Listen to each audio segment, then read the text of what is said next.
کسی دوسرے اوسطی کے سارے جب لائن آیا تو قرآن کو کھلا چھوڑتی اور چلی جاتی ٹی وی پہ بیٹھ گئی. اسی آسنے میں ایک کیڑا اس کے ہاتھ میں پڑا اور اتنا لہر پیدا ہوئی کہ بہار کے مدھے پورہ ڈسٹرکٹ کا معاملہ. اور ڈاکٹر کیا؟ ڈاکٹر نے جواب دیا کہ اسے پٹا نہیں. گاڑی ریزرو کیا, پٹنہ کے لیے روانہ ہوا اور راستے میں اس لڑکی کی موت ہوئی. غور سے سنو, ایک ہی بیٹی تھی, واپس لایا, جب دفن کیا تو باپ خود اترا قبر پہ, سمجھ خود مٹی اٹھی دے دیا. مٹی دینے کے بعد رات میں ایک بات یاد آئی کہ کوئی ضروری کاغذات ڈاکومنٹس تھا جو میرے پاکٹ سے اس قبر میں گرا اور بہت ضروری تھا. اب کیا کروں؟ مٹی تو دے چکا ہوں. سویرے جو ہے مفتی کے پاس پہنچا, کہا کہ مفتی صاحب ایسی سی بات ہے, بہت ضروری ڈاکومنٹس تھا, وہ قبر میں گر گیا, اب میں کیا کروں؟ کہا کہ 3 دن وقت ہے, تم مٹی ہٹا سکتے ہو. دیکھیے اللہ کو دیکھا, مٹی تم ہٹا سکتے ہو اور وہ ضروری کاغذ کو اٹھا لو. تو باپ جاتا ہے, قبر کی مٹی کو ہٹایا, بانس کو ہٹایا, دیکھتا کیا ہے کہ اس کی بیٹی کے دونوں آنکھ میں بڑا ایسا چاقو گڑا ہوا. باپ کی محبت, بیٹی کی ممتا, چاہا کہ چاقو کو آنکھ سے نکال دی جائے. جو ہی چاقو میں ہاتھ رکھا, اتنا کرنٹ لگا کہ وہ ہاتھ ہی اس کا برباد ہو گیا. دیکھیے دنیا کو دیکھا, وہ ہاتھ اب تک ویسا ہی, مدھے پورہ ڈسٹرکٹ کا معاملہ. اور پھر واپس آیا, کاغذ بھی لیا, ہاتھ کو برباد کر چکا تھا, اور اس کے بعد مٹی دے کر واپس آیا تو دنیا کو یہ درس مل رہی ہے کہ ٹی وی میں گندے چیزوں کو دیکھنے کا عذاب ہے. یہ دکھایا گیا, اس سے گندے چیزوں سے بچو اور یہ پیغام لے کر جاؤ کہ آج سے ہم نماز کے پابند ہو جائیں. نماز بیس, نماز دین کا کھمبا ہے, نماز دین کا ستون ہے, نماز اللہ کے رسول کی آنکھوں کی ٹھنڈک ہے, نماز مومن کی پہچان ہے, اور کل قیامت کے دن سب سے پہلے نماز کی پوچھو ہے نا. اب ابلیسی نماز کی پوچھو, مومن کے نماز کی پوچھو, جس کی نماز کاؤنٹنگ میں لیا جا رہا ہو, جس کے نماز میں سرکار مصطفیٰ کی محبت ہے, جس کے نماز میں رسول پاک کی محبت ہے, جس کے ایمان میں رسول پاک جگمگا رہے ہیں, وہی تو ایمان والا ہے, اسی کے نماز کی پوچھو. تو اس لیے بچوں کو قرآن کی تعلیم دلاؤ, بیٹیوں کو قرآن کی تعلیم دلاؤ, خود بھی. اب دعا ہوگی, آپ لوگ رک جائیے, دعا کرنے کے بعد جائیے, 2 منٹ کا معاملات ہے, صلاۃ و سلام چھوڑ کر مت جائیے. تو آج آپ نے پروگرام کیا, غریب نواز دیکھ رہے ہیں, غریب نواز دیکھ رہے ہیں, اور انشاءاللہ غریب نواز کی نگاہ کرم ہوگی. وہ آپ کی محبت, آپ کے جذبہ عقیدت کو وہ دیکھ رہے ہیں. انشاءاللہ ان کا کرم ہوگا, ان کا فیضان جاری ہوگا. اگر واقعی غریب نواز سے آپ کو محبت ہے تو آپ نمازی بن جاؤ, آپ صوم صلات کے پابند ہو جاؤ, جھوٹ سے پرہیز کرو, غیبت سے پرہیز کرو, اور جاتے جاتے یہ پیغام دیتا ہوں کہ یہ رجب المرجب کا مقدس مہینہ ہے, با برکت مہینہ ہے. اس میں ہست بہشت جو خواجگان چشت کہ اولیاء کرام کی جو لکھی ہوئی کتاب ہے, میں نے ایک جگہ اس میں دیکھا کہ رجب المرجب کے پہلے جمعرات میں جو روزہ رکھ لے وہ جنتی ہے. وہ تو گزر گیا نوتن. اب آنے والے رجب کے لیے دعا کرو کہ وہ نصیب ہو اور پہلی جمعرات کو ہم روزہ رکھیں. اور آقا مولا فرماتے ہیں جو ہست بہشت میں میں نے دیکھا کہ رجب کے جو ایک روزہ رکھے 1000 روزے کے برابر ثواب ہے. ابھی بھی وقت ہے, آپ 11ویں کا روزہ رکھ سکتے ہیں. 27 رجب المرجب جس دن آقا مولا معراج پہ تشریف لے گئے تھے اس دن بھی روزہ رکھے. اور ایک فضیلت میں نے اور دیکھا کہ 30 رکعت نماز نوافل جو رجب کے مہینے میں پڑھ لے وہ کیسا؟ سورہ فاتحہ کے بعد سورہ اخلاص 3 مرتبہ. اس طرح سے پورے مہینے میں 30 رکعت نماز اگر ادا کر لیتا ہے تو اللہ تبارک تعالی اس کے پچھلے گناہوں کو معاف فرماتا ہے. اس لیے رجب کا مہینہ ہے, یہ 3 مہینہ جو ہے بڑا مقدس مہینہ ہے. اللہ کے رسول فرماتے ہیں رجب خدا کا خاص مہینہ ہے, رجب بزرگ مہینہ ہے, اور شعبان المعظم وہ میرا مہینہ ہے, اور رمضان میرے امت کا مہینہ ہے.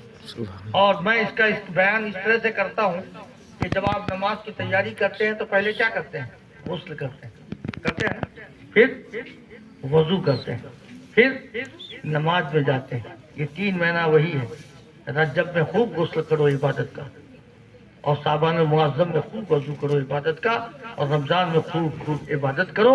عید کے دن اگر سارے ارکان کو مان لیے, شریعت مطہرہ کی پابندی کر کے چلے, اور رمضان المبارک کے 30 روزے رکھے, جھوٹ سے پرہیز کیے, غیبت سے پرہیز کیے, اور پابند شریعت رہے, تو عید کے دن ایسے ہو جیسا کہ ماں کے پیٹ سے آج ہی پیدا ہوا. اتنی بابرکت یہ 3 مہینہ جو لگاتار ہے, مسلسل ہے, برکتوں سے معمور ہے, برکتوں سے بھرا پڑا ہے. اس لیے ہم لوگوں کا کام یہ نہیں ہے کہ جذباتی تقریر کر دو, نعرے تکبیر کا نعرہ لگوا لو, وہ ہوا کر دو. میں تو اس وقت خوش ہوں گا کہ میری بات کا اگر ایک بھی اثر پڑ جائے تو میں سمجھوں گا اللہ کی بارگاہ میں شکر گزار ہو جائے کہ اللہ نے میرے زبان میں وہ تاثیر دی کہ لوگوں پر اثر پذیر ہو گیا. تو آج سے نماز پڑھیں گے نا, بولیے انشاءاللہ. اچھا ایک پڑھتے ہوئے جی, ہاں پڑھو. تو دیکھو ایک بات اور بتاؤ, یہ تو مین بات, موڈ ہے نا سننے کا جی, تو میرا بھی موڈ ہے بولنے کا. اب سنو, تقریر ہو گئی. اب دیکھو کچھ باتیں ایسی ہوتی ہیں جو جان کر بھی نہیں جانتے, کچھ باتیں ایسی جو جان کر بھی نہیں جانتے. وہ کون سی بات ہے؟ دیکھو, جلسہ میں آئے, مولانا روح الامین صاحب کی تقریر ہوئی, ہاں, اور آپ مولانا ذیشان صاحب کی تقریر ہوئی, نماز کے متعلق بیان کیا. واقعی یہ نیت ہو جاتی ہے کہ ہم نماز پڑھیں, ہوتی ہے نا؟ کیوں یہ نیت ہو گئی بھائی؟ اور گھر میں گئے, نیت بدل گئی, ہوتا ہے ایسا. دیکھو دل کو چھو کے بولنا ہے, دل میں کیا آتی ہے بات کہ ابھی بہت وقت ہے, جب بوڑھے ہو جائیں گے کام کاج بیٹا کو دے دیں گے تو مصالحہ ہی نہیں چھوڑیں گے, ہے نا؟ یہ مزاج بات. ایسا کیوں ہوتا ہے بولو, ایسا کیوں ہوتا ہے؟ کارن تو ہے نہیں, کارن ہے اس کا. دیکھو یہاں مولانا ذیشان صاحب, اب مولانا روح الامین صاحب کی باتوں کا اثر کیا ہوا؟ اس لیے کہ یہ محفل مصطفیٰ ہے, رحمتوں کا نزول ہے, اس لیے مزاج میں نماز آ گئی, دل میں ایمان کی بات آ گئی. اور جب گھر گئے نیت جو بدلی, اس لیے کہ آپ جب یہاں سے گئے ابلیس بھی آپ کے پیچھے گیا, شیطان کا مکر و فریب کام کرنے لگا. شیطان آپ سے دل میں بیٹھ کر کیا کہنے لگا؟ ارے وقت بہت ہے, بعد میں نماز پڑھو گے, ابھی تو بہت کم عمر ہے، جب بڑے ہو جاؤ گے تو ہر وقت نمازی پڑھو گے، وہاں کیوں بھٹک گئے؟ اس لیے کہ شیطان نے آپ پر حملہ کر دیا، شیطان نے اپنے باتوں پر آپ کو لا دیا۔ سنو، یہاں نماز کی نیت بن گئی، کل گھر جاؤ گے یہ نیت پہ اگر آ جائے کہ ابھی بہت وقت ہے تو سمجھ جانا کہ شیطان مجھ کو بھٹکا رہا ہے، وہاں پر قسم کھا لو کہ اے شیطان میں تیری بات کو نہیں مانوں گا، میں تیرا بندہ نہیں ہوں، میں خدا کا بندہ ہوں، میں خدا کے حکم کی تعمیل کروں گا۔ اور قسم کھا لو کہ اے شیطان میں تیرے کہنے کو نہیں مانوں گا، اور لوٹے میں پانی لو، وضو کے لیے بیٹھ جاؤ اور نماز کے لیے دوڑ۔ کئی دن پڑھو گے نماز؟ بولو 40 دن، اس سے زیادہ مت پڑھو۔ قسم کھا لو کہ 40 دن ہم نماز نہیں چھوڑیں گے۔ 5 وقت کی نماز مسجد پہ امام کی اقتداء میں وہ نماز جماعت کے ساتھ ادا کریں۔ 40 دن۔ اب اس بات کو یہ کو رکو، کسی رات کھانا مت کھاؤ، نیند ہوگی؟ کیوں؟ بھوک کی وجہ سے، عادت ہے کھانے کی، پیٹ میں 2 تھالی بھات ڈالو تب نیند ہوگی، ہے نا؟ کھانے کی عادت ہے، جس رات کھانا نہیں کھائے نیند نہیں ہوگی۔ کیوں؟ کھانے کی عادت ہے۔ 40 دن آپ نماز پڑھو، قسم کھا لو کہ 40 دن میں نماز نہیں چھوڑوں گا، اور 41واں دن نماز چھوڑ دو، قسم خدا کی تمہیں نیند نہیں آئے گی، اس لیے کہ نماز کی عادت پڑ گئی ہے۔ 40 دن آپ نماز پڑھو، 40 دن کے بعد نماز خود آپ کو بلا لے گی، خود نماز بلا لے گی۔ اس لیے 40 دن قسم کھا لو کہ آج 40 دن ہم نماز نہیں چھوڑیں گے۔ قسم کھاؤ گے نا؟ کھاؤ گے نا؟ قسم کھا لو، ضد بنا لو، اللہ سے وعدہ کر لو کہ اللہ جو غلطیاں ہوئی اب وہ غلطیاں ہونے والی نہیں ہیں، اب میں نماز کا پابند ہوتا ہوں۔ اچھا ایک بات اور بتا رہا ہوں کہ نماز کا فرض ہے 12 سال کی عمر سے، ہے نا؟ دیکھو رب کا کتنا بڑا فضل ہے کہ ہم 30 سال کے ہو گئے تب نمازی بنے، تو کئی سال کی نماز چھوٹی؟ 18 سال۔ 18 سال کی نماز چھوٹ گئی تو اس کو ہم پورا کیسے کریں؟ تو اسے کہتے ہیں قضائے عمری، ہے نا؟ تو ہم نے نیت کیا ایک وقت میں ادا مت کرو،